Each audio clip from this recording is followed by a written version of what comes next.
हड़प्पा सभ्यता का सारांश। हड़प्पा सभ्यता का सारांश। हड़प्पा सभ्यता, जिसे सिंधु घाटी सभ्यता के नाम से भी जाना जाता है, भारतीय उपमहाद्वीप की सबसे पुरानी शहरी सभ्यताओं में से एक है।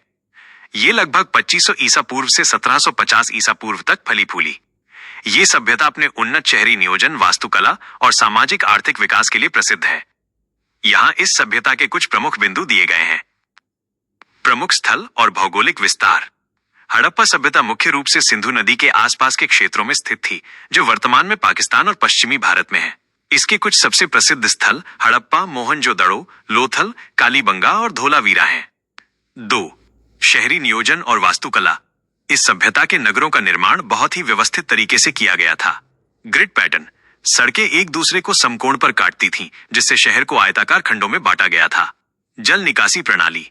ये सभ्यता अपनी उन्नत भूमिगत जल निकासी प्रणाली के लिए जानी जाती है, जो कि उस समय के लिए काफी विकसित थी। पक्की ईंटें।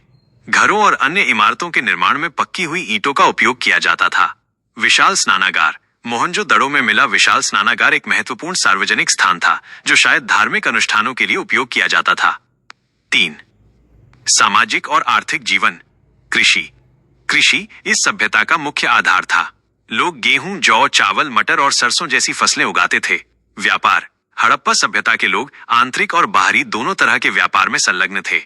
उनके व्यापारिक संबंध मेसोपोटामिया और फारस की खाड़ी के क्षेत्रों से भी थे।